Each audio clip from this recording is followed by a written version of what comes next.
Wait, have we gotten feedback about the timer? We have gotten feedback about the timer. That is totally something. It frightens people, apparently. Like the actual sound of it just comes out of nowhere and Yeah, it's totally okay. blindsides people. Okay. That I can actually understand. As a GM, that amuses me. Well, I think you have to qualify that as a GM and sadist. It amuses you. Well, I mean, okay. Because you have a particular style to your GMing. I do? Yes. Gosh. Yes. Sadistic, sir. Fine. Oh, well. I mean, I also got feedback on the Gremlin episode there at the end. I don't know if you listened to it, but apparently it's unkind to headphone users, which is odd because I mixed the show with headphones on, so it didn't bother me. What's wrong with you? What did we do at the end of that? You know, when the Gremlins took over. I'm sure you listened to it, right? Because you listened to all the episodes. I listened to most of it. I actually do listen to pretty much every episode of the Word of the Week. Uh-huh. Because it's a show I actually enjoy. Unlike this. Yeah. Why are we here again? I don't know. I've said it before, and I'll say it again. This is a podcast that I would never listen to. Right. And so I don't think I ever have. I listened to the first one, which you asked me to listen to. It's like, okay, this is what it's going to sound like if we do this. Yeah, sure, whatever. It sounds fine. Well, let's go with it. I'm sure that'll keep all those little brats happy. Who was that? What was the famous incident with the kids' TV show? I know what you're talking about. I can't remember who was responsible for it. Uncle Don. Uncle Don? Yeah, Uncle Don. Because they turned that. I know they turned that into a Krusty the Clown bit on The Simpsons at some point. It was one night after his. Basically, it was a kids radio show. He would just read kids' poems and stories and stuff. Mm-hmm. And the legend goes one night after the show was done, not realizing the microphone was still hot, he turned to a producer or something and said, "There, that ought to hold the little bastards for a night." But apparently this has been widely debunked. Oh. Yeah. Huh. Well, it's on Snopes, so it must be, our understanding of it at least must be somewhat wrong. Yeah, well, yeah, because Snopes never gets anything wrong. Mr. Ed was a zebra. Come on. Anyhow. Apparently, the gremlin, the thing I did to our audio at the end of the Gremlins episode is... you went with people my find suggestion, it loud. Didn't you? Yes, I did. It was in the script. You're so good. How could I not? To that episode and tell you how good it came out. Oh, okay. I could swear I listened to it. What happened? I don't know. I mean, we did talk extensively about the whole Dick Miller thing. Oh yeah, that's right. Yeah, remember that? I don't listen to this show either. I don't listen to this show, but I do remember being a part of it sometimes. Depends on how heavily drugged up I am to record this. By which I mean, of course, cough medicine. Not those other fun drugs, just the ones you take when you don't have fun. Although I do remember attending a movie with a young lady while hopped up on throat spray because I had a sore throat, but I really wanted to go to this movie with this gal. And the throat spray affected you, did it? Yes, it did, because I was hitting it. I was hitting it about every 10 seconds. And you may not know this because I certainly didn't at the time. There's alcohol in that stuff. Mm-hmm. I was having a really good time at the Bugs Bunny cartoon. Hey, kids, don't do this at home. I don't think they even put the alcohol in them anymore. No, I don't think so. Yeah. Somebody figured that out eventually. I know you have further thoughts on Breath of the Wild. No, it's not really further thoughts. I finished it this morning. Oh, did you? I finished it. 130 hours. Wow. Yeah. Yeah, 130 hours approximately. And about an hour before we sat down to record, I finished it. And I found all 120 shrines. Good. Without reference to any strategy guide or FAQ. There was nice. one minor thing I had to look up. Because I found the entrance to a shrine. I'll just say the entrance to a shrine. And it was right before I did the last big plot point of the game. Because I was trying to clear all the shrines first. And I couldn't figure out how to get in. And it was driving me crazy because what I needed to do was not even remotely apparent. And that is because you can only access the shrine after you have done the plot point that I was holding off on. For no reason other than, it's just the switch doesn't flip. The quest doesn't become available. So I'm like, okay. So I don't count that as a major lookup. I found every piece of armor in the base game and upgraded them all to all 4 upgrade levels. I did not find all the Korok seeds. I stopped at like 287 of them, I think. Somewhere around there. But there's like 700 more to go. I know, and I don't need them. But I did follow... actually, there are some neat geographical... now, I'm going to stop speaking vaguely for a second, because there are some neat geographical puzzles in the game. Okay? Things like... one of the things you get, because you have no memory at the beginning, of course, because you've been dead for 100 years, and that affects one's ability to remember. Spoilers. Right. Well, yeah, spoiler for anything past the title screen. The game is not shy about telling you have woken up dead. Okay. Okay. It's that one. All right. And that you have no memory. But, so early in the game, because this is not a spoiler, this is basically the first thing you get assigned to do in the game. You are given a set of like 12 photographs that were taken. They're like your vacation photos 100 years ago when you were wandering the kingdom with Princess Zelda. Okay. And it is suggested that you go to the spot where each of the photos was taken, and hopefully that will jog your memory. And most of the photos have, like, obviously every one of the photos has distinct landmarks or something in it, but not just so obvious, like, and here's a picture of us outside the Hyrule Eiffel Tower. And it's like, I just go stand. It's more like in the background, there will be a particularly distinct mountain peak, and in the foreground, there will be a set of ruins and a lake. And then you find yourself looking at the map and trying to align where, the features and say, oh, okay. Some of them are more easy than others. Some of them are just, we took this picture outside the giant horse statue. And other ones are, here's a random forest, good luck. So, but in the game too, there are people who will, if you show them your picture book, they'll say, that looks kind of familiar. That might be over that hill, somewhere in that forest. So the game will kind of nudge you toward it. And then there's other geographical puzzles, like you get a clue, like, there's these 3 cypress trees that all grow on a peak in a line. And I heard this legend that if you follow the line to the sea, you'll find something. And it's like, okay, so you locate this peak. Here are the 3 trees. And then you look at your map and figure out where they line up. And I like those kind of things. That's neat. Okay. And so those kinds of geographical puzzles where they make the exploration a puzzle, that worked really well. That was cool. Good. So I did all that. I found all the memories and remembered all of my wonderful experiences with Princess Zelda.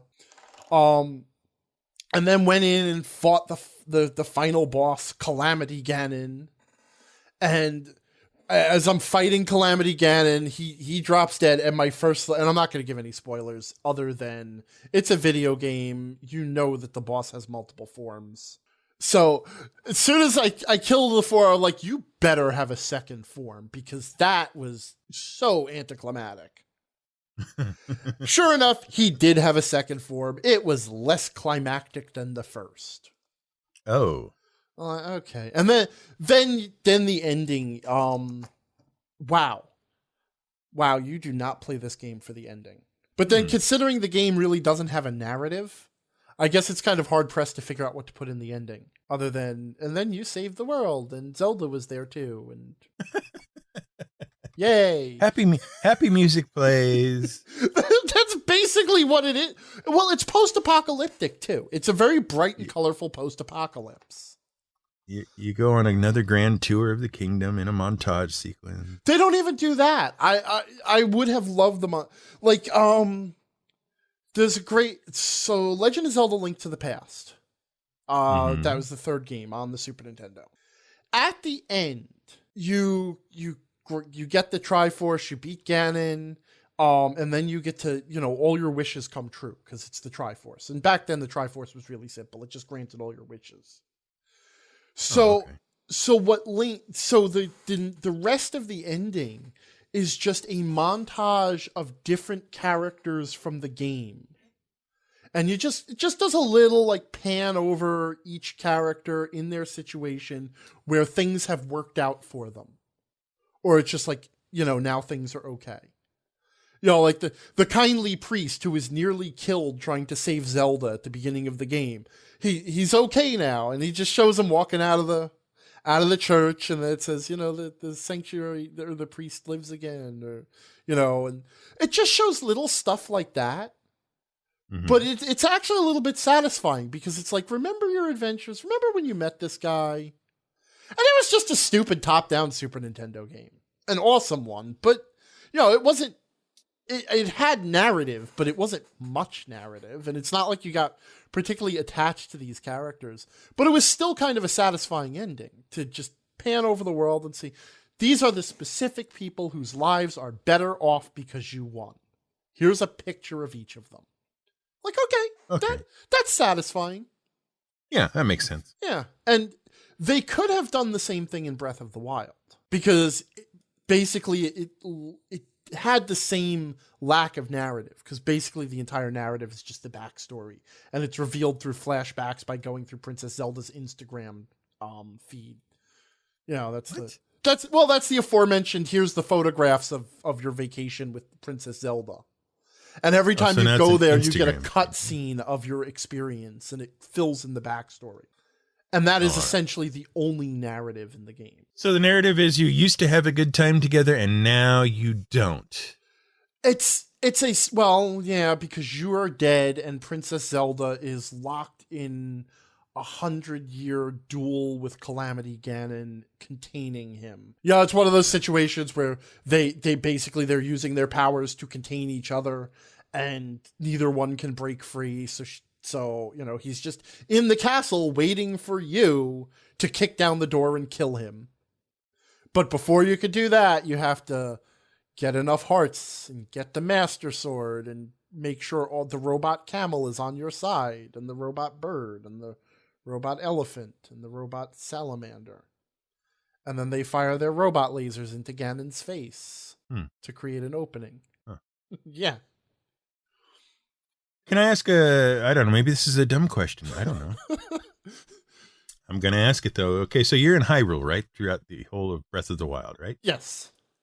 Okay, and I'm sure it's 100 years later and whatnot. Well, it's 100 years after 10,000 years after an unspecified time. The timeline for Hyrule is very confusing. Okay, this is a geography question. Sure, fine. Breath of the Wild, its version of Hyrule, does it map to any previous version of Hyrule? Same features, different places. All the stuff you expect is there, but it's not in the same places. Okay. And this is the thing, like, over time, what has happened with the Legend of Zelda series is they have gradually built up elements of the world, like Death Mountain and Spectacle Rock and the Domain of the Zoras and the Gerudo Desert and all that stuff. And each game has included those things. But each game is also its own thing. So they don't sweat it that the map doesn't quite line up and never has. Huh.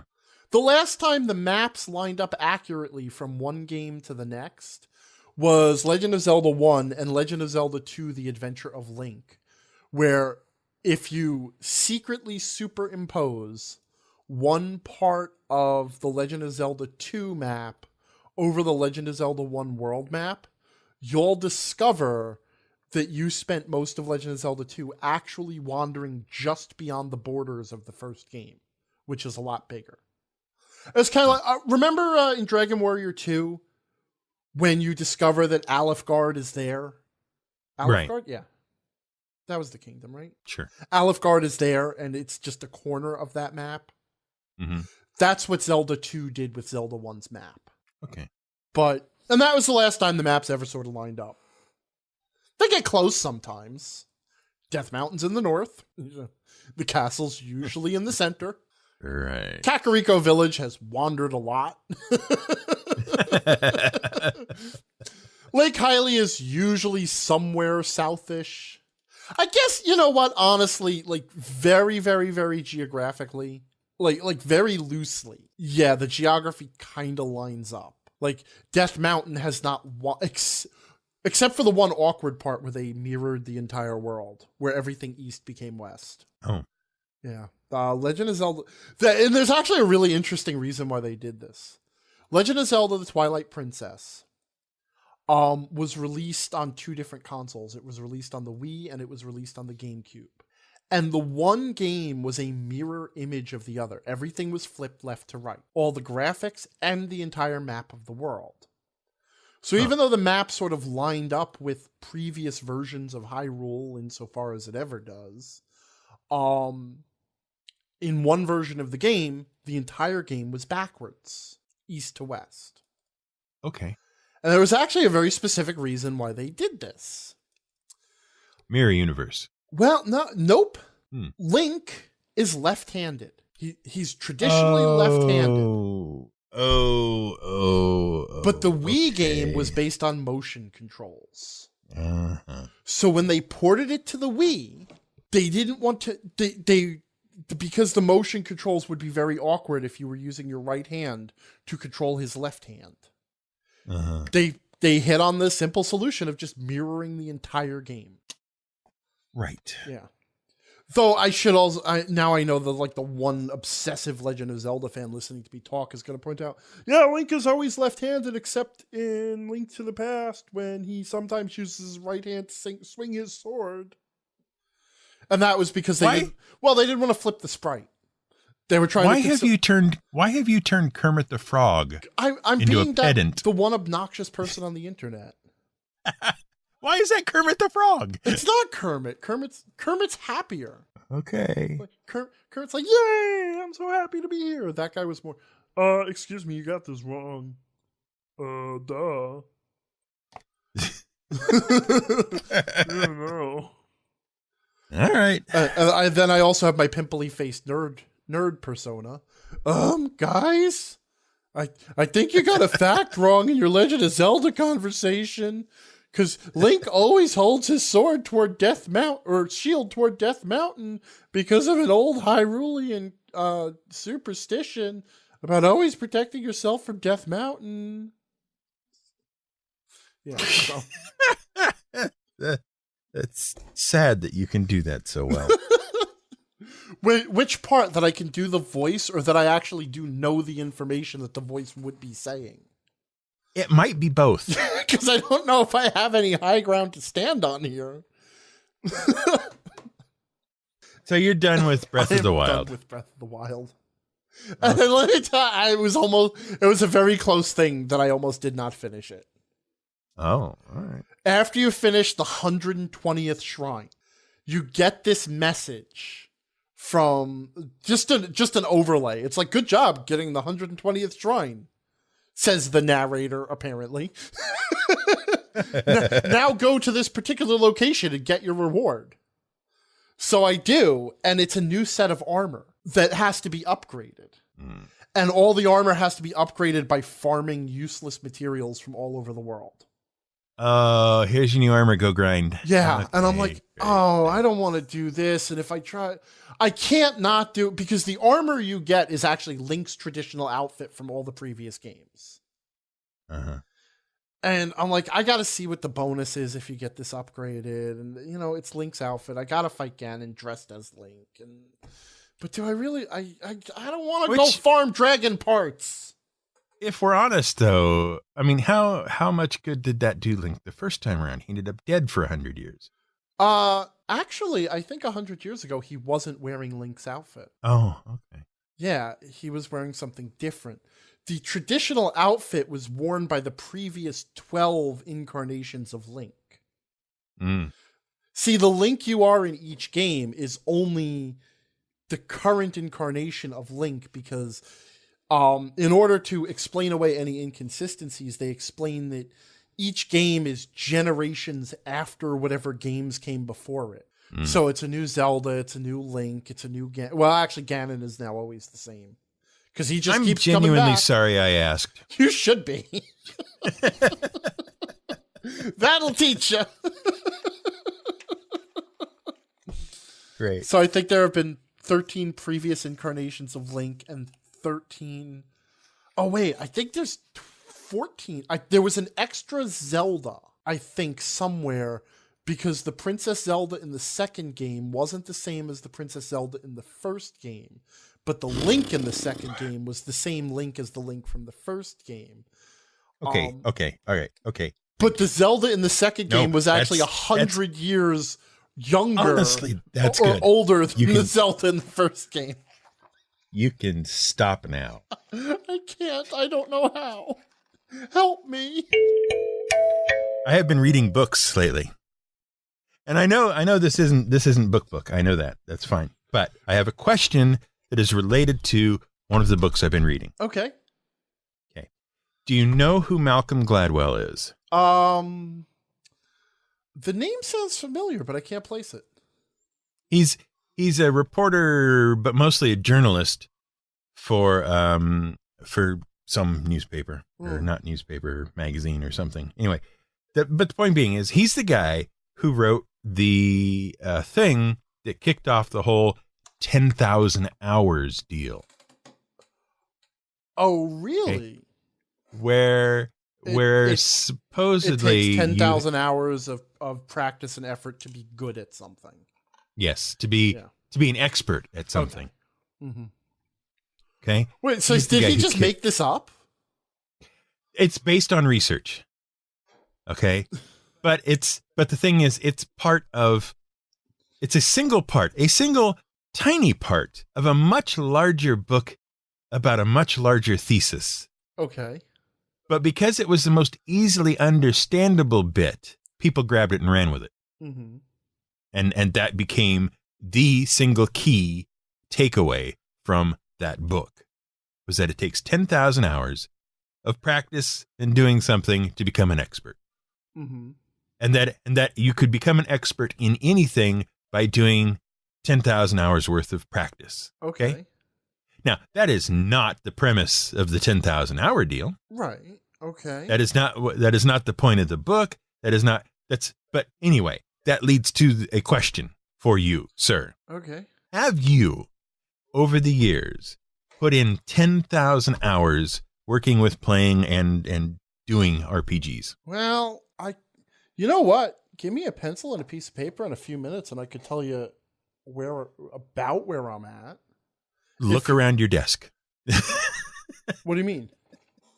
Well, surely you have a pencil and a piece of paper No, there. I was asking if you really want an answer if you want me to come up with a decent estimate for this. It will only be an estimate, obviously.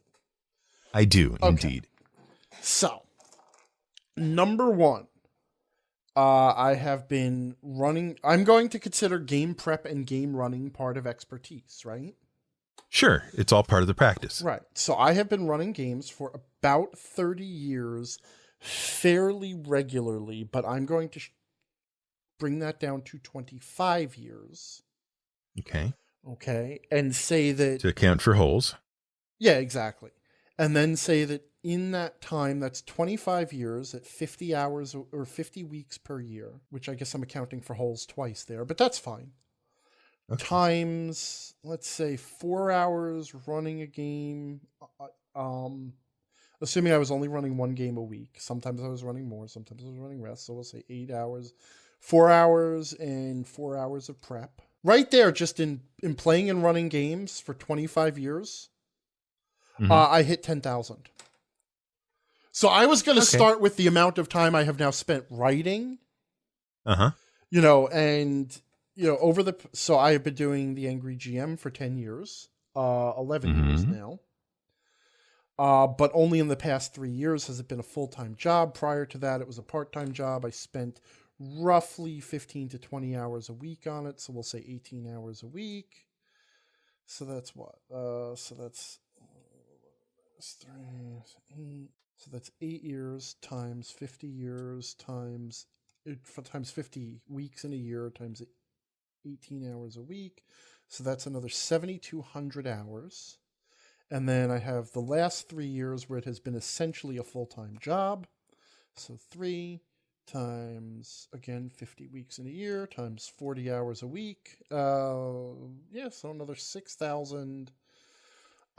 So at a very rough estimate, based on just that, 23,200 hours of my life have been spent just on game mastering. That does not include being a player. Okay. And that also doesn't, honestly, there's a lot I'm leaving out there, like convention events and things like that. That's really just running games, preparing for games, and writing about games. So I could probably push that up to about 25,000 hours. Let's go with that. I have $25,000 of game mastering and game design experience under my belt. Okay, and Gladwell reckons it takes about 10 years to accumulate 10,000 hours. Okay, well, that's... Give or take. Yeah, well, you know what? That's fair, because this has been over the course of 30 years, and I'm talking about 25,000, so... give or take, that's close. Okay. So you're a double expert. That's good. Yeah. Jesus, what am I doing with my life? Okay. The book, by the way, is called Outliers. If you want to read all this for yourself, but I've only really just started it, and the 10,000 hours thing is like the second chapter in a 10-chapter book. He wrote Tipping Point, didn't he? Yes, he did. That's the name. That's okay. Gladwell. That's the next one on my list to read. Yeah, that's the one I read. Okay, that's why his name is familiar. Cool. Yeah. So I just thought it would be interesting to see how many hours you had put into this little hobby. Can you still call it a hobby if you're at 25,000 hours? Doesn't it then become your vocation? Well, here's the thing. If I stop doing it, I starve and die now because it's paying my bills. So I think that more than anything is why I can't call it a hobby.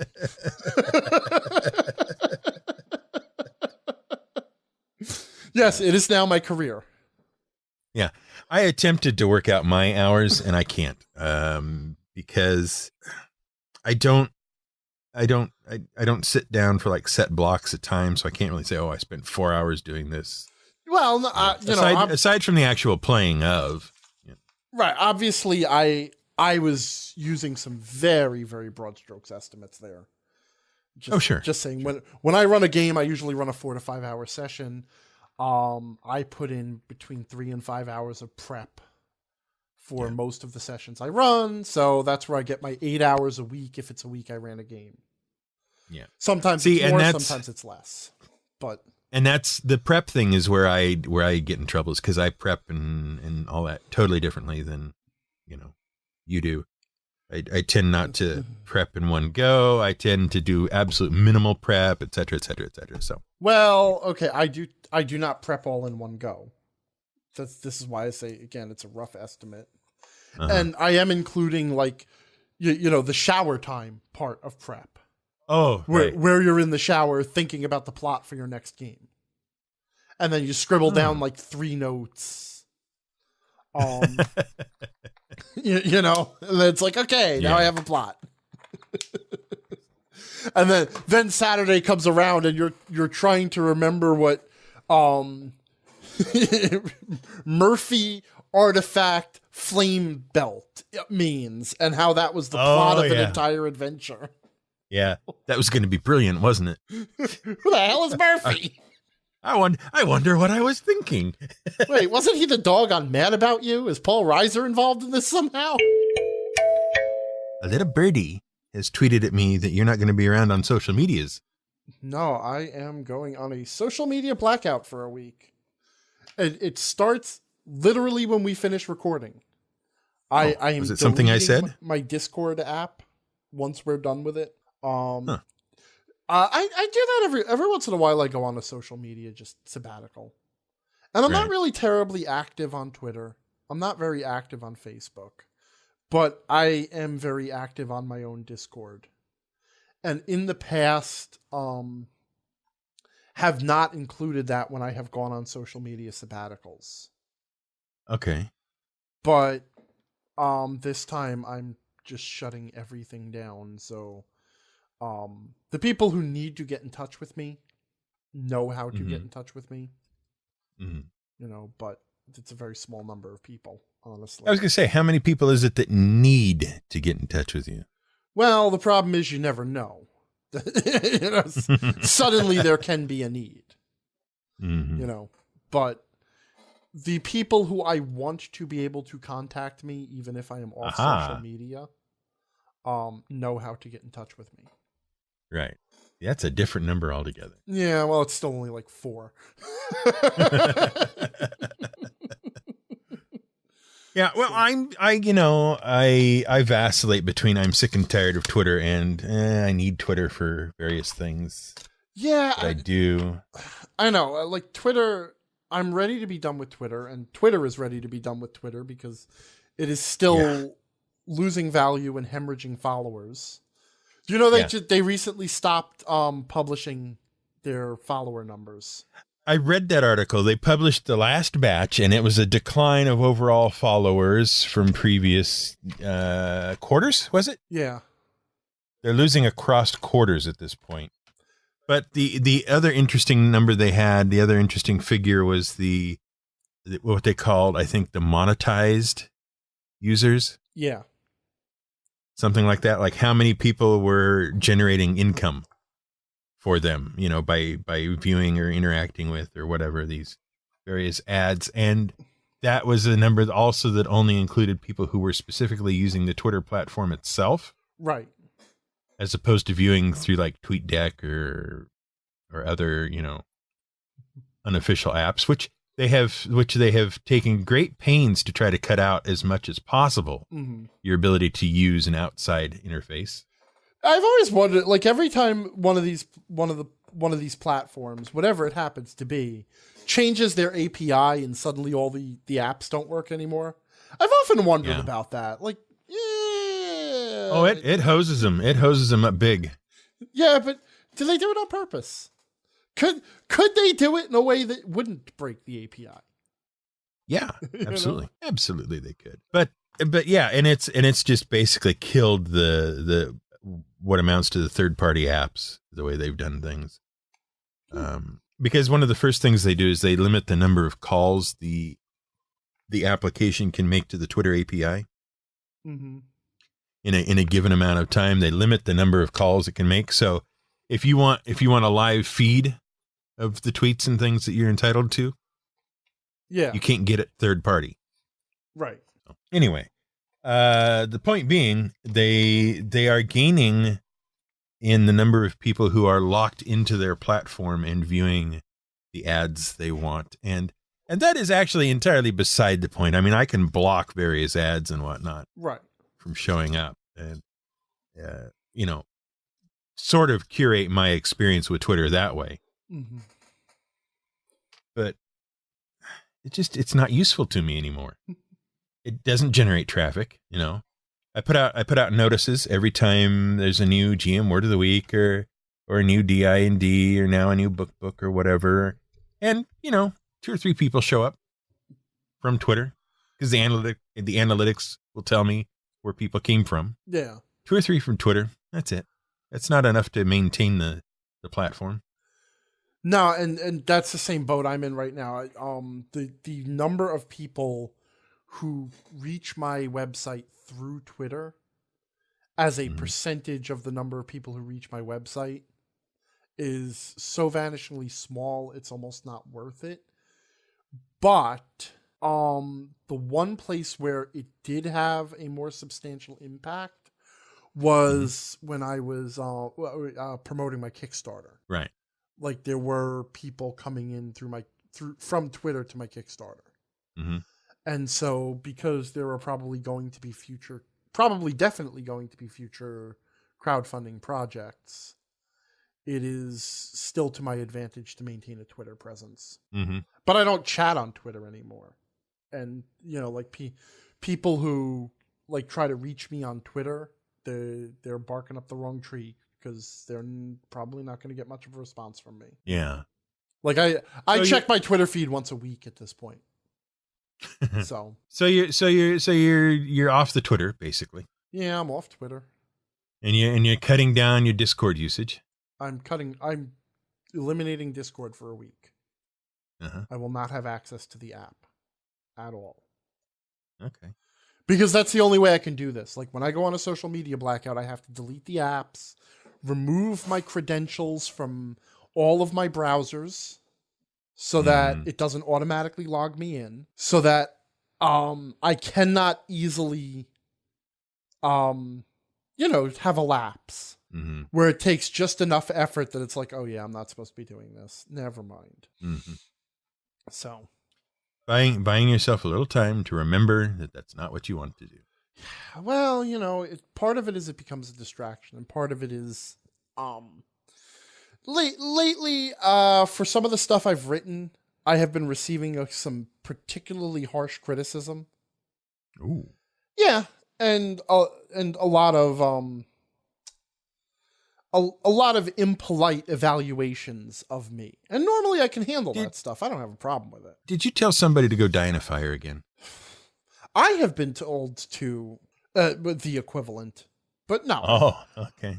No, but and every so often it gets to the point where it just starts to wear you down a little bit. Mm-hmm. And so I realized this week that there were several people who I was talking to in various channels who said something that may not have been meant as a personal slight. And I immediately took it as a personal slight and responded as such. Mm-hmm. And my thick skin is a little thin right now. Yeah. So I just need to step back,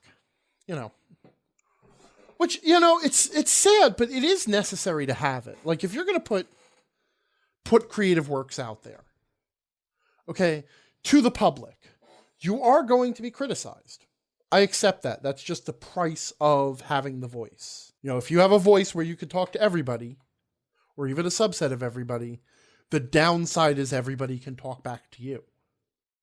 Right. And there's no control over how other people are going to talk back to you. So you have to be ready to cope with it. And people are going to voice their opinions. I do wish people would sometimes remember that, number one, everything is produced by a human being, and maybe keep that in mind when you're talking to them. And number two, when someone puts their creative work out there, they're putting a lot of themselves in it. So it's closer to their heart than you realize. You know what I mean? If you really put yourself into what you're creating, it's an extension of you, which means if people come after it, even if it's something as simple as, why are you wasting your time with this? This is a pointless thing to bother with, and it's never going to be good. It's like, okay, that's sort of a slap directly at me, So once in a while I do need to just step back and because it does get unkind, and but it's what the internet is, and it's part of the price of being there. The terrible, terrible internet. It is, and it is like we bash it a lot, and with good reason. Right. Because there's a lot of jerks out there. I'm going to say jerks. But, when you think about it, it is also pretty amazing that we have a device that allows us to access pretty much any piece of information ever discovered by humanity. And that allows us to talk to people all over the world that we wouldn't otherwise talk to, that we share our interests with. You know, it's really cool to have it. The internet is something that it's cool. Sure. It's a good thing. But it also makes it a lot easier for you to let jerks into your life. And unfortunately, if you can't come into that with the mindset of some people are jerks and there's nothing I can do about it, so I have to learn to cope, then you're kind of doomed. You know? Yeah. Because, like, they can give you all the block and mute tools and everything else, and you can try to ban all the people who you don't like and who you think are saying bad, mean things, but you're not going to get it all. And even then, like, you can't preemptively ban someone. So until they are a jerk, you don't know they're a jerk. And you could ban them after the fact, but you have already been exposed to their jerkness, you know? So you really need to learn how to deal with it. But sometimes that does mean taking a step back and saying, I need a break. Time for vacation. Yeah. It's not really a vacation. The other thing is, I have a lot of work I need to catch up on. I'm behind on a lot of deadlines. As certain podcasting partners know. I don't know what you're talking about. Everything is perfectly fine here. This is fine. It's all good. Sure it is. Not a problem.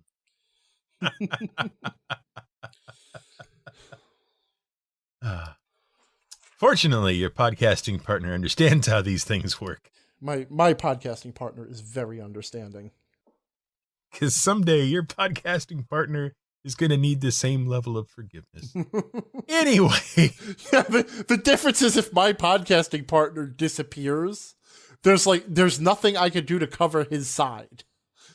Well, what should I? Oh, this is GM Word of the Week, and I'm the angry GM. There you go. See, you're halfway there already. Halfway there. Last week, through the course of our discussion, you decided you had some sort of a problem with online games? Well, I've always had a problem with online games. Oh, okay. It was just I figured out a new problem with online games. You figured out a new problem. Now, when you say online games, you're not talking about like World of Warcraft and that kind of stuff, are you? Tabletop role-playing games run online. Thank you, sir. And specifically Dungeons and Dragons and Pathfinder. Oh, okay. So my issue was I have been gradually trying to get back into running my games.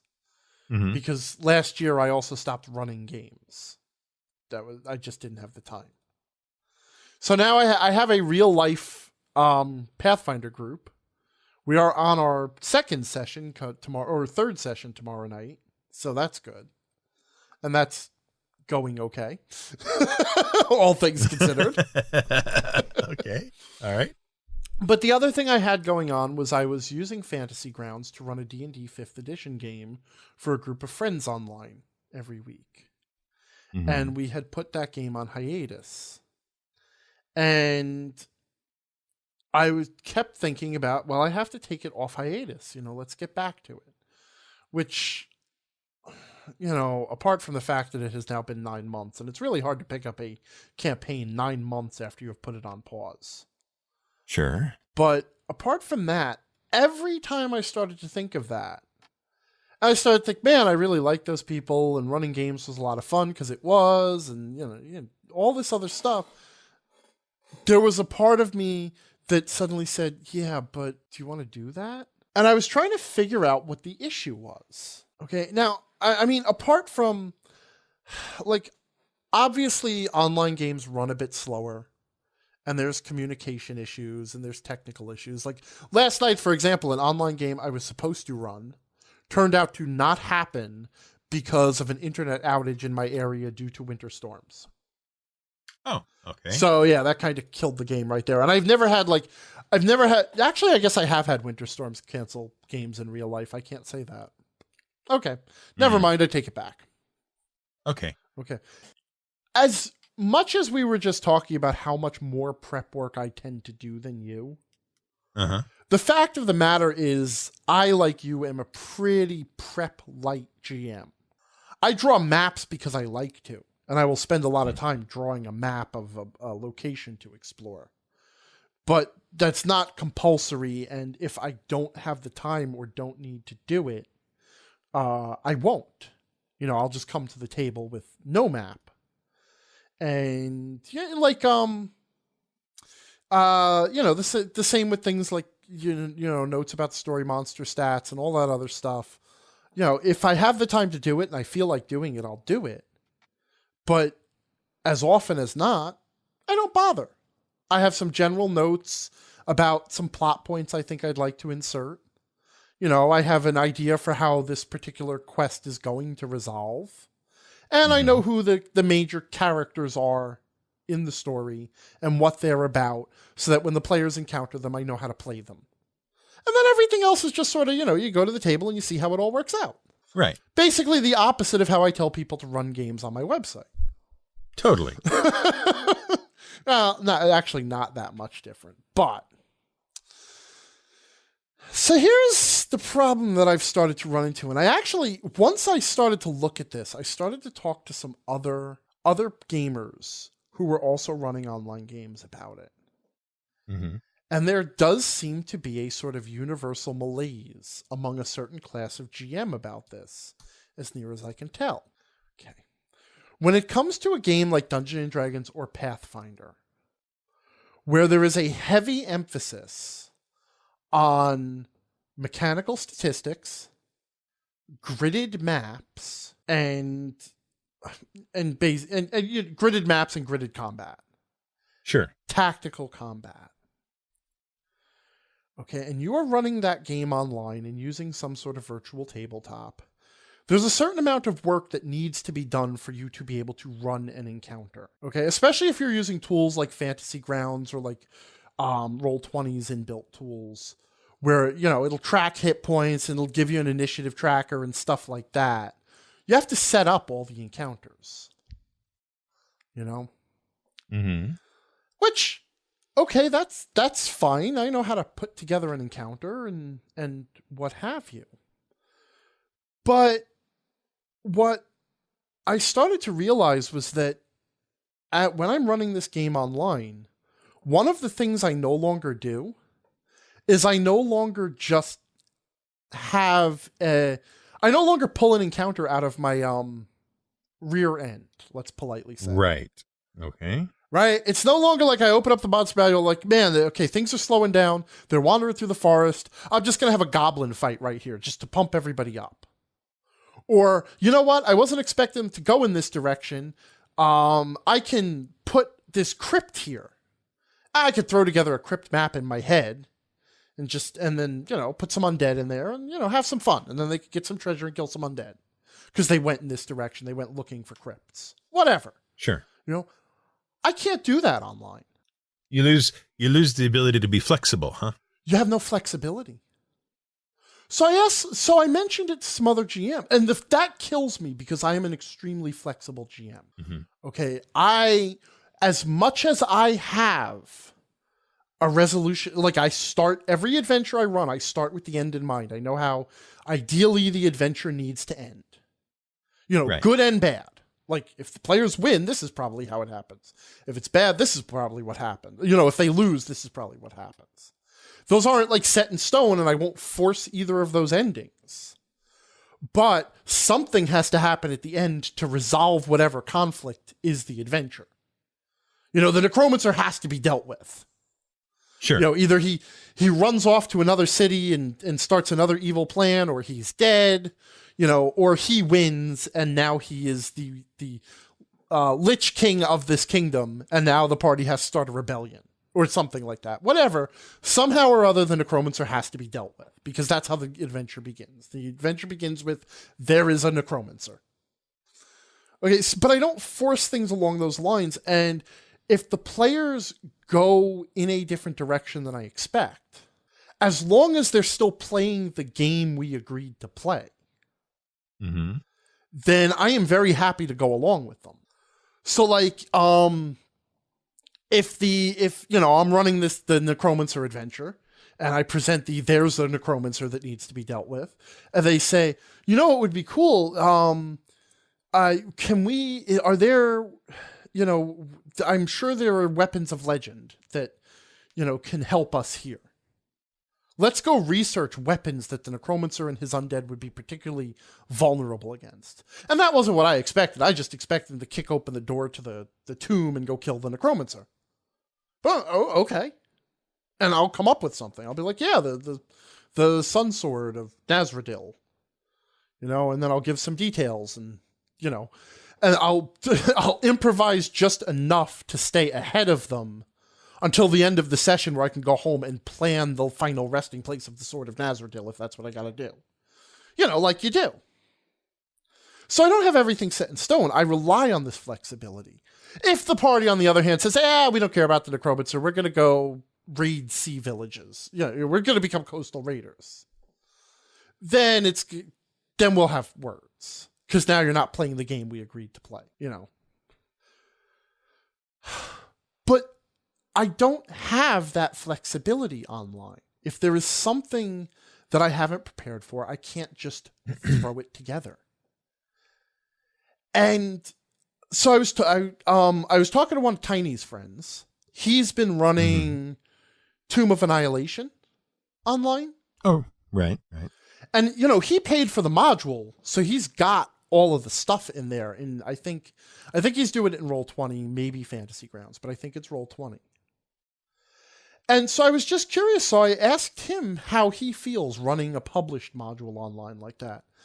And he says it's very stressful because although I do have everything I need, I have the maps, I have the encounters, you do have to do some setup work to make sure those particular resources are available for your session.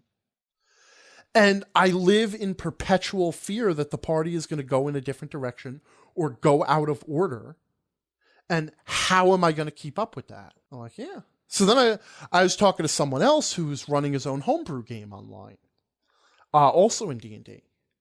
And basically he said the same thing that I said, that like you have to have everything prepared if the party catches you off guard, just because of the needs of the virtual tabletop.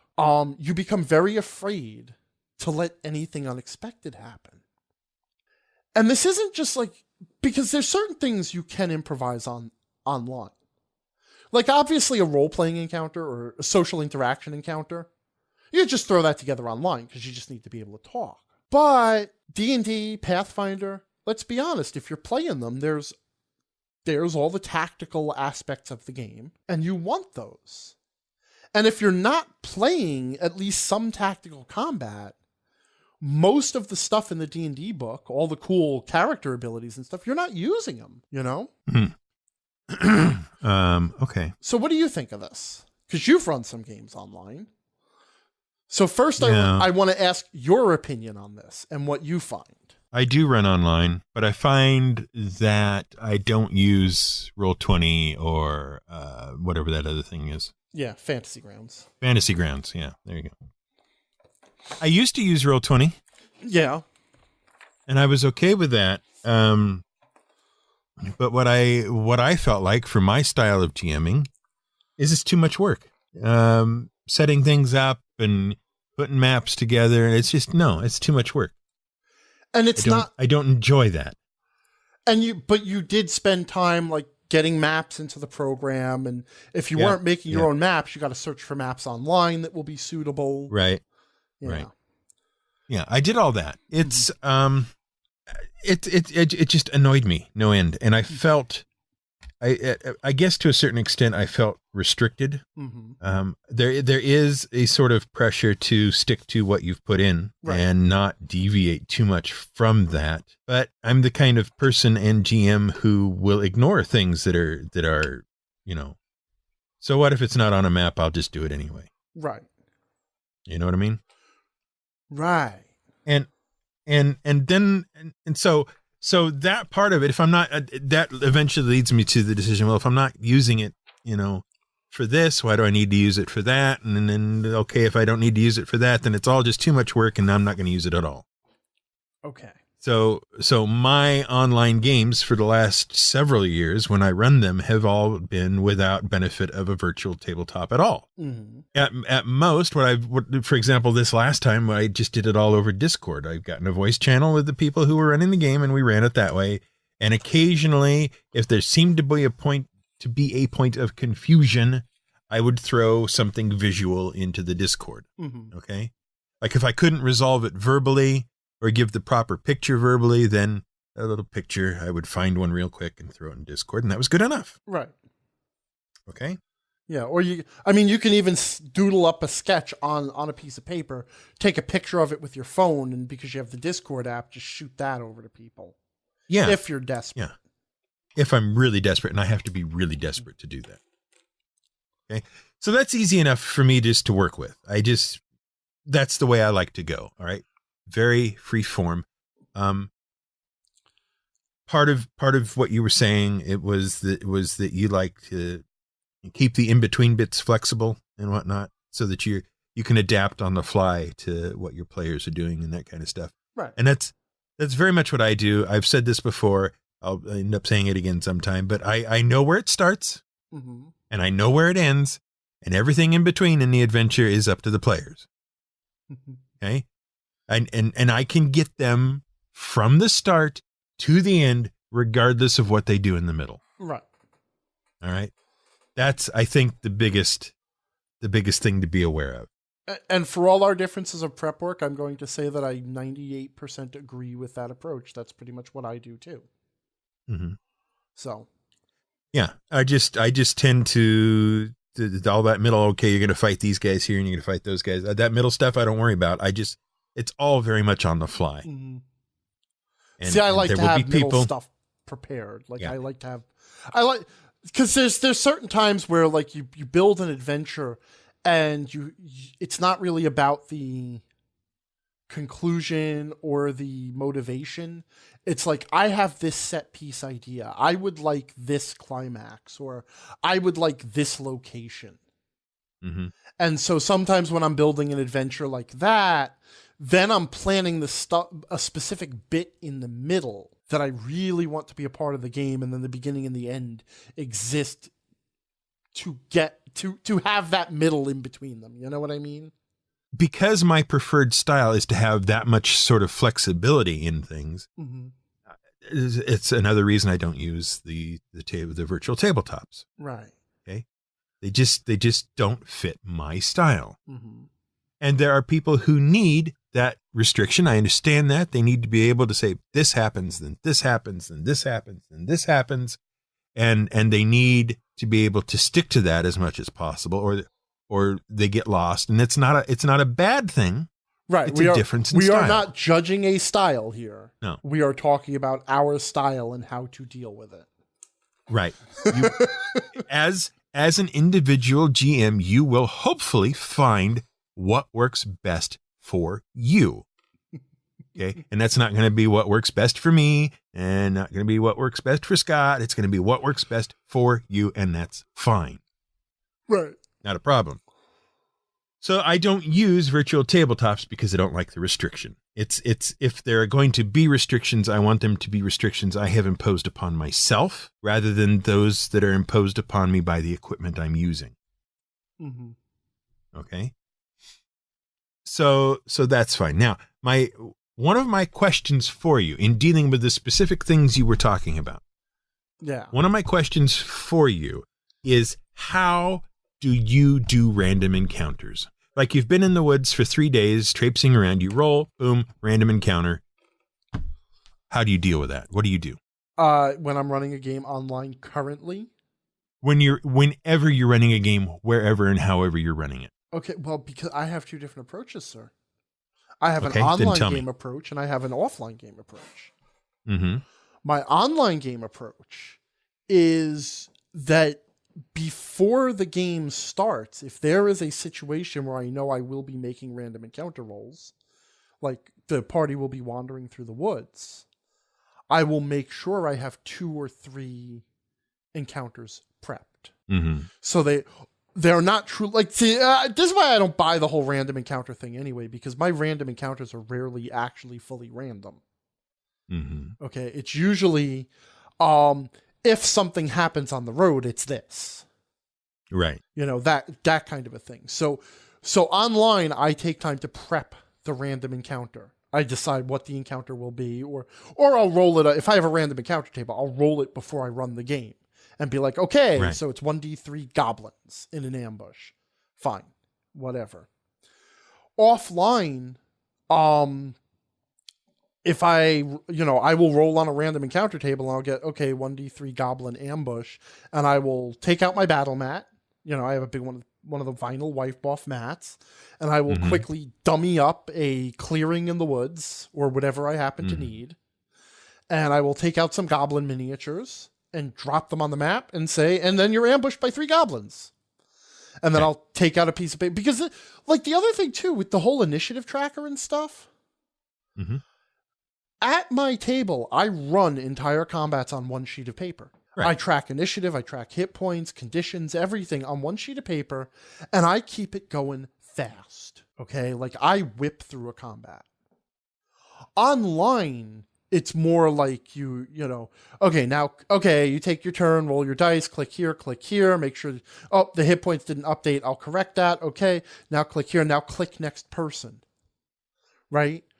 Whereas at the table, I'm doing it all through the narration and just glancing at a piece of paper and maybe putting a tick mark occasionally. It's like, okay, you run forward and attack the goblin. Roll your attack. 16. Okay, good hit. Give me damage. 12. Oh man, you run up, you swing your sword and a big broadside, side swipe and cut the goblin's head clean off. It goes rolling into the bushes. The other goblins look stunned, and that creates an opening for Bob. Bob, what do you do? That kind of a thing, where you kind of lead one action to the next and just fly through it, and you keep the players moving. And you spend so much time clicking and stuff. Now I'm getting off topic. The point is, random encounters online, I have prepped in advance. Offline, I will just wing them. Though sometimes I will prep them in advance too. Okay. And see, this is, I feel like it's kind of essential to this discussion, because the way I do random encounters, if and when I do random encounters, is they are pre-planned random encounters. Right. And that's online or offline. Mm-hmm. But that's because, I think a lot of that's because I haven't really adjusted my style for there to be a huge difference between offline and online. Anyway. Yeah. The thing is, random encounter tables that appear in the manuals, the DM's guide or whatever, for whatever edition version or game that you're playing, are not meant to be random at the table. No. And I don't think they're meant to be used at all. I think they're meant to be an example of how you could make your own better random encounter table with any amount of thought whatsoever. Sure. Absolutely. But if you're going to use them as written, they're not meant to be used at the table at the moment that they're needed. They're meant to be, in your prep work in the days before or whatever, you have already rolled and decided these are the 3 or 4 random encounters that are going to occur. And here, there's the plan. Or you have made your own specific, unique random encounters, whatever. The point is, you have them ahead of time before the game starts. Right. Agreed. Okay. So this is my thing. If you're going to play online on Roll20 or Fantasy Grounds or whatever, you would then take that list of random encounters that you have pre-generated, so you know which ones you're going to use, and what you're going to take them in and plan those out. Lay out the maps for them in the software, right? And get the pieces ready that you need. Blah blah blah blah blah blah blah blah. Build the encounter so that you can drop it into the combat tracker. Yeah, right. That whole thing.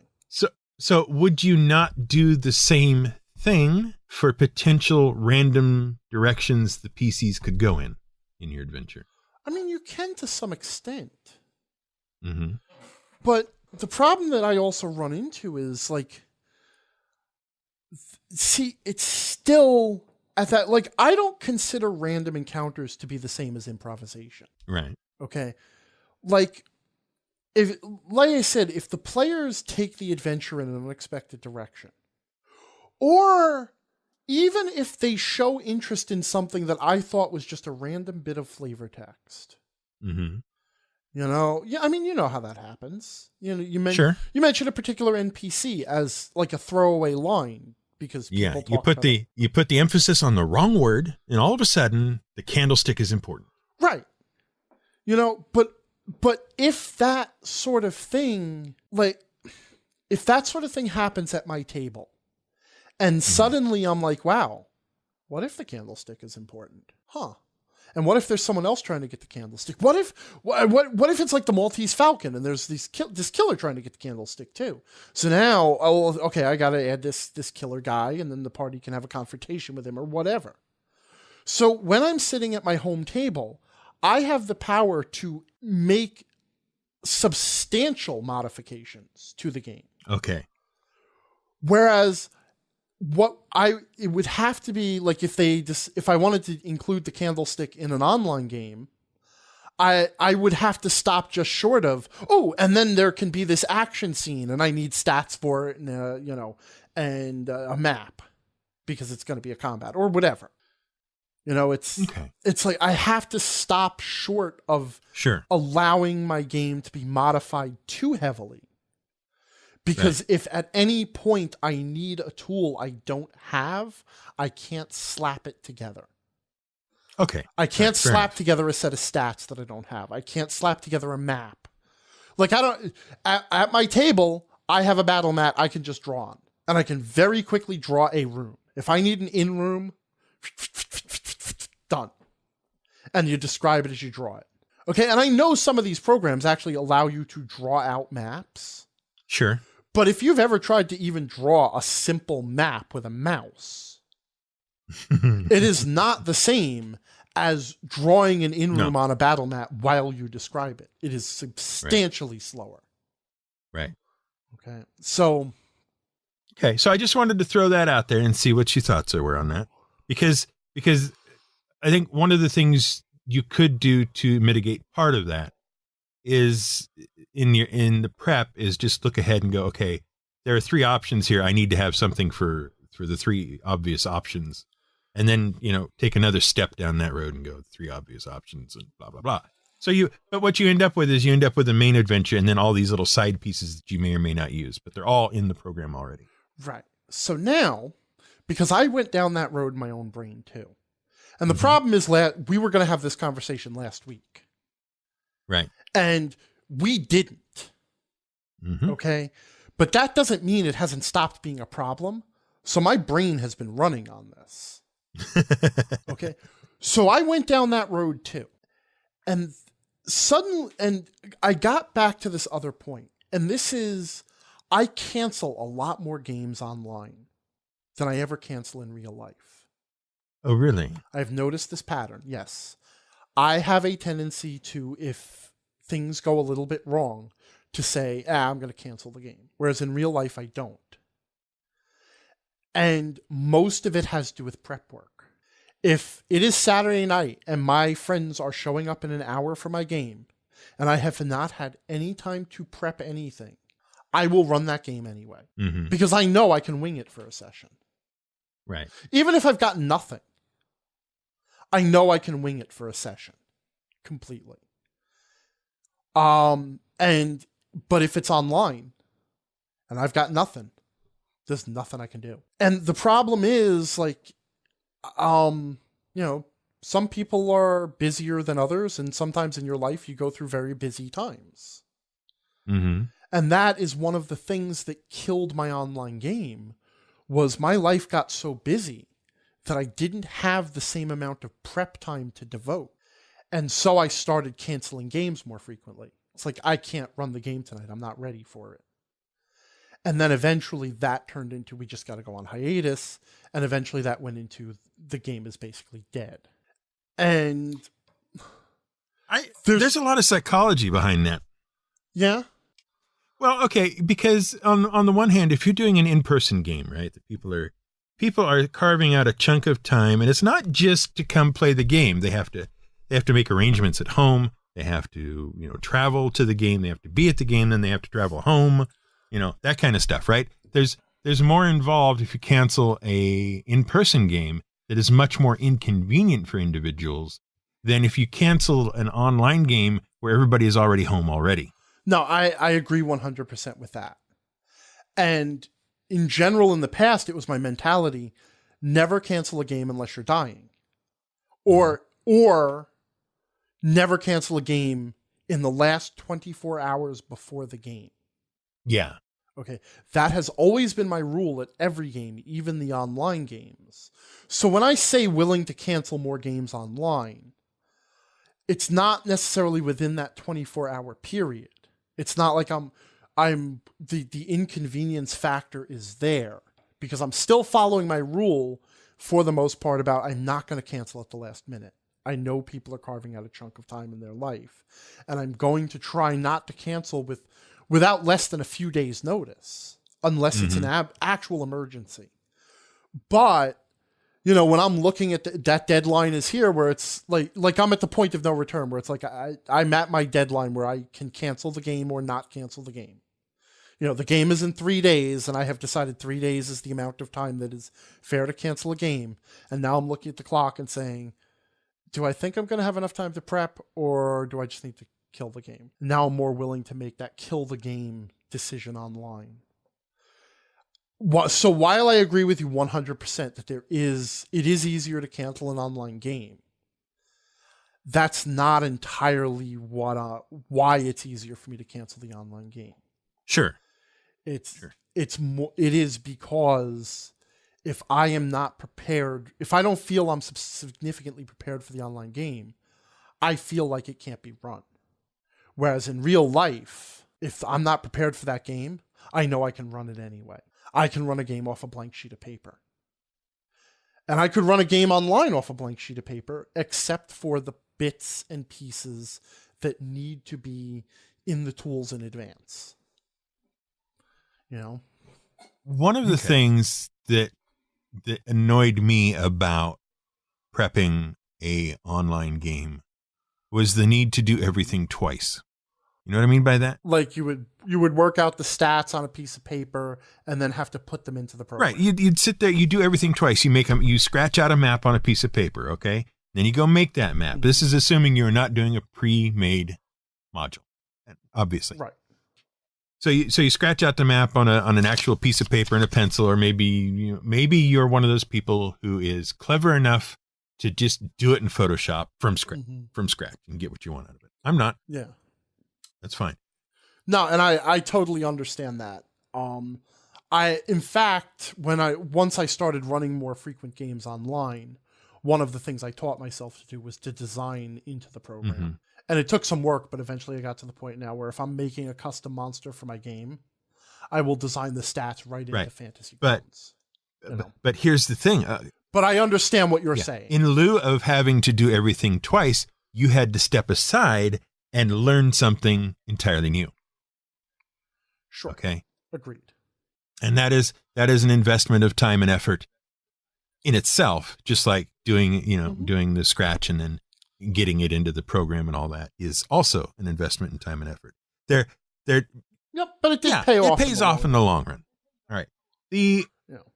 That annoys me. I don't like doing things twice. I like doing them once and having them done. All right. But in order to do that, then I would have to then go learn, whatever program or anything that I'm using or working with or whatever.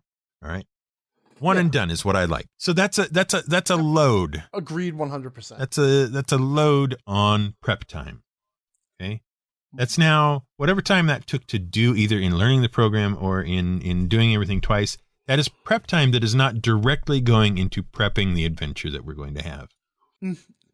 Right. And that's kind of the crux of it, isn't it? Like all the prep that we're talking about is the busy work part of the prep.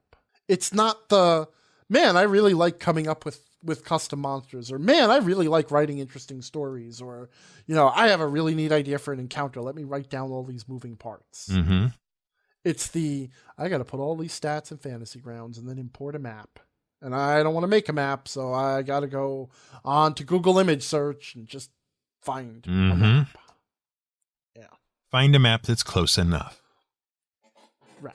So, all right, we've got two factors so far. We've got convenience. In other words, it's very convenient to be able to cancel an online game because it's less inconvenient to the people. If you cancel an online game, they're at home. They get an evening free. Okay. Essentially. If you spend time prepping the program in whatever way it needs to be prepped in order to run your game, we're going to call that load. So you've got convenience and load. It's convenient to cancel. It's load. The extra load is inconvenient to getting other things done or whatever you want to call it. All right. So load, convenience. Mm-hmm. Now, my next question for you is, you have over the years been very much adamant that you hate running online games.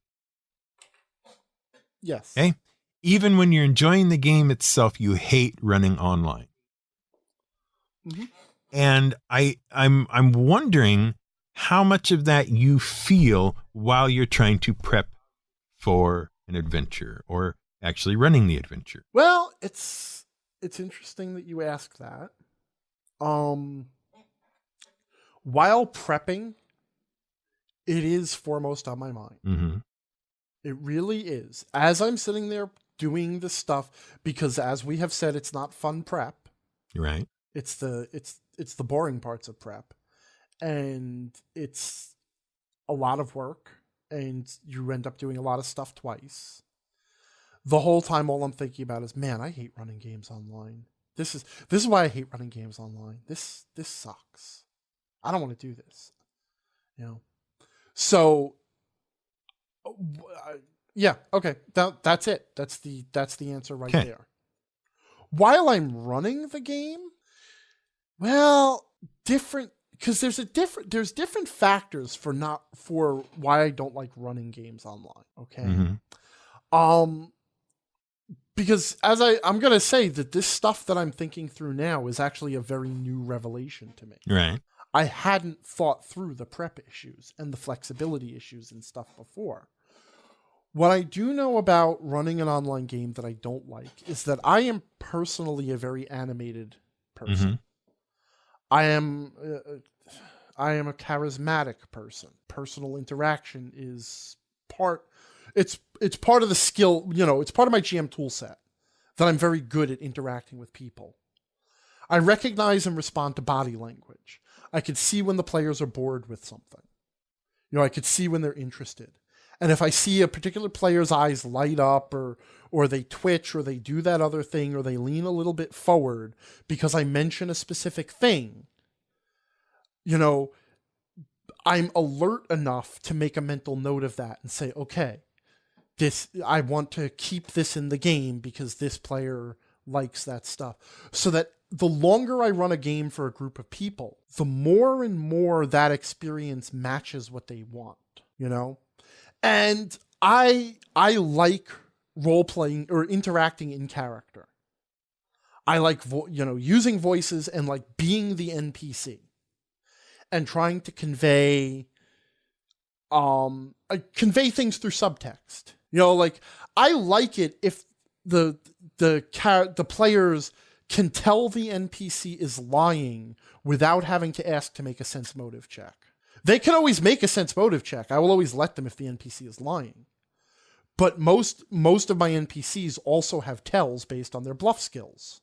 If their bluff skill is high enough, then I don't give them a tell. But if the bluff skill is very low, then, they'll hesitate. They'll get shifty. They'll obviously be lying.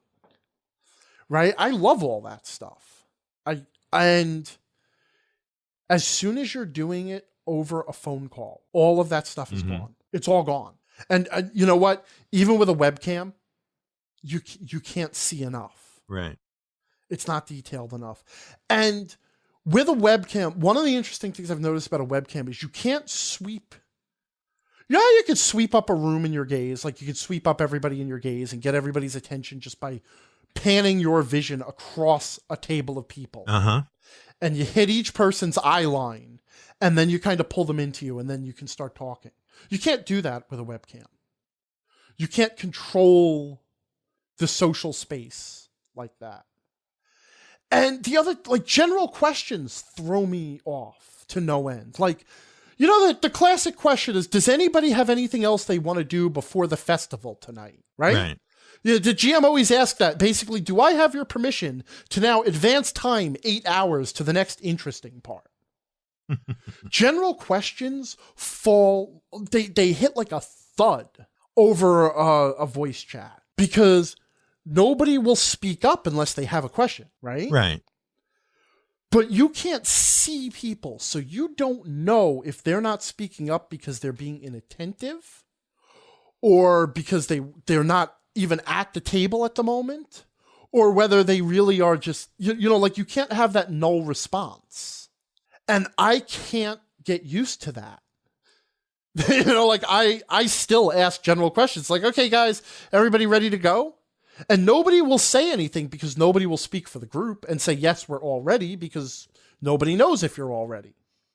And nobody can look around at everybody else. And you have that moment where somebody looks at everybody else and realizes nobody else is going to speak. And so they're the one who's brave enough to speak up and say, yes, we'll go to the castle. You know, you lose that whole social dynamic.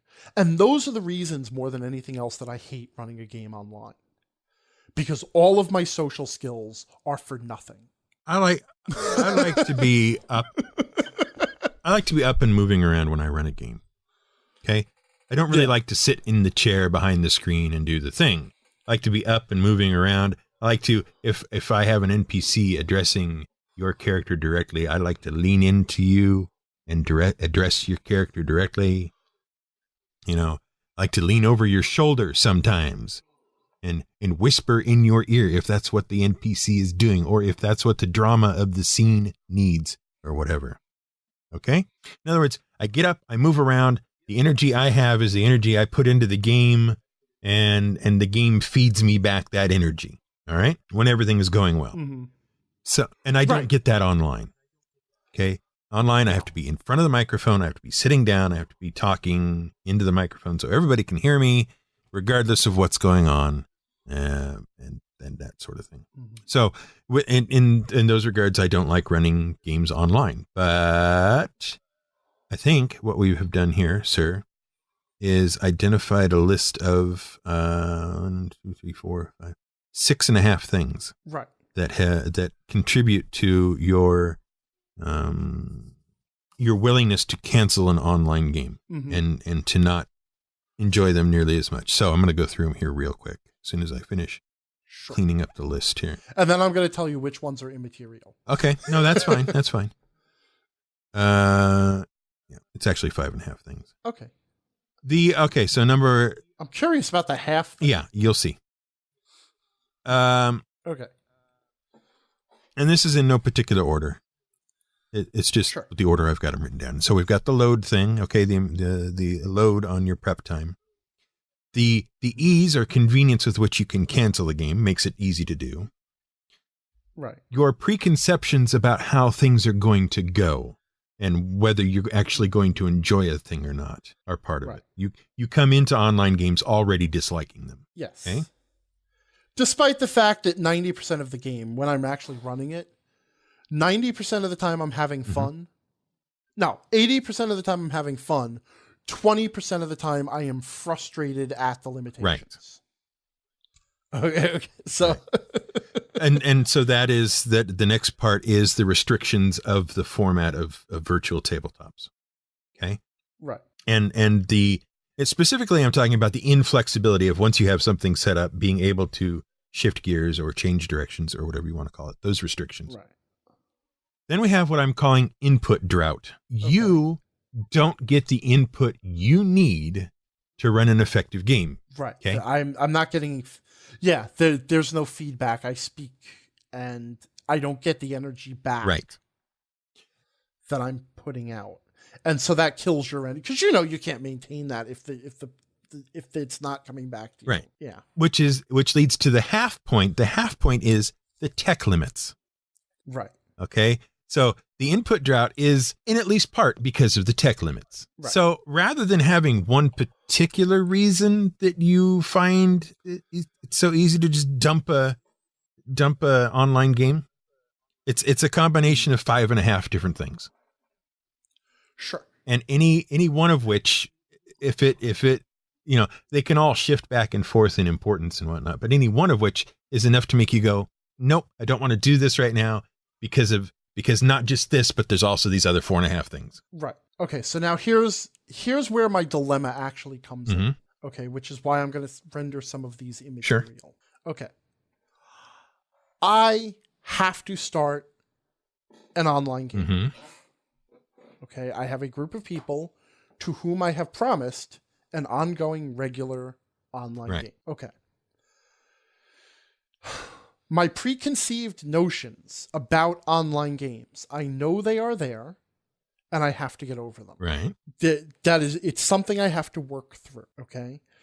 So, and in that respect, I'm not saying it's immaterial, but what I'm saying is it's not something I'm looking for help with right now. Okay. I know that I'm going to do that. The ease of cancellation is, as you pointed out, it is essentially not a problem until the other problems add up. So if the other problems can be dealt with, ease of cancellation becomes immaterial. Okay. Tech limits and input drought, because I'm going to call those the same thing. Okay. I agree that tech limits affects all of those problems, but nothing I could do. Input drought is also something that I'm going to have to learn to adjust my style to deal with. And a lot of it will probably have to come down to being more conscious of how I'm interacting with the players.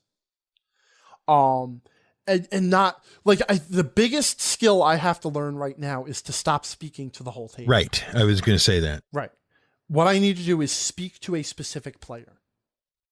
And after I'm done setting the scene for a room, even if it's like, the players walk into a room and there's these, you walk into the room and there's this stuff and this stuff and this stuff.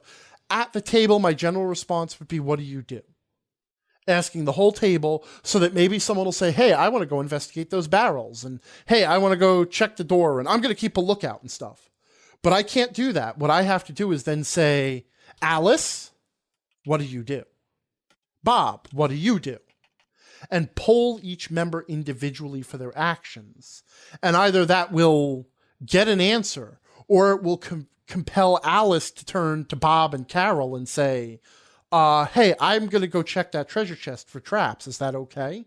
And then Bob will say, yeah, that's fine. I'm going to go check the door. And then get them talking to each other so that the answers will emerge.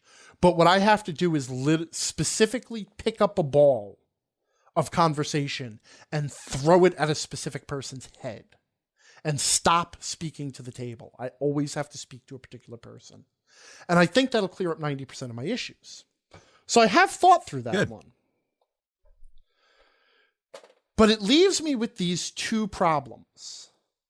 Two related problems. The prep load, which right now I cannot tolerate a high prep load. And the inflexibility, which is partially a consequence of the prep load and partially its own thing that just gets in the way of me running games. And I can blame both of them entirely on one feature of the games I choose to run, and that is combat that requires visual aids or the need for visual aids. Okay, because honestly, if I don't need visual aids, then I don't need tokens on a map. Then it doesn't matter if the stats are in there. I can just have the stats on my desk in front of me and just keep things on a piece of paper the way I always did. Right. And then if you don't need to run the combat visually, why are you on a virtual tabletop? Precisely.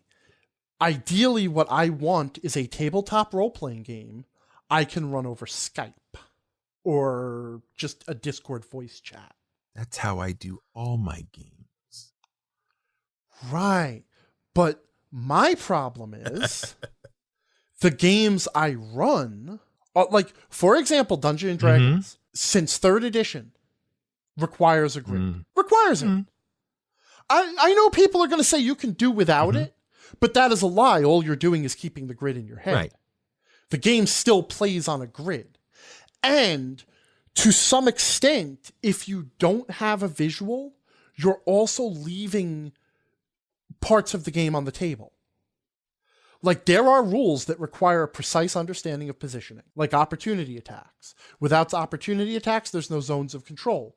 Without zones of control, any defensive type players, any of the fighter types, lose one of their most important tools in the game. And then it's like you're breaking enough of D&D that it's like, well, maybe you shouldn't be playing D&D. What if I think there's a way you can do that without having a physical map that doesn't break D&D? Then I'm open to it, but I'm also highly skeptical. Okay. Well, and this I'm saying, now I do run narrative combats. At my own table, there are times when the combat is simple enough where I will not even bother drawing the map or breaking out the miniatures, where it's like there's an ogre in the middle of the room. And I know that, the fighter types are going to rush it and stand toe to toe with it. And the other people are going to hang back and throw spells and arrows and stuff. And so, you know what? I'm not going to draw that. Fine. Right. But I also like for my encounters to be, exciting enough set pieces that I don't, if a combat is so simple that it doesn't need a map, if it's just a tank and spank kind of setup, I won't run more than one of those a session because they're just boring, And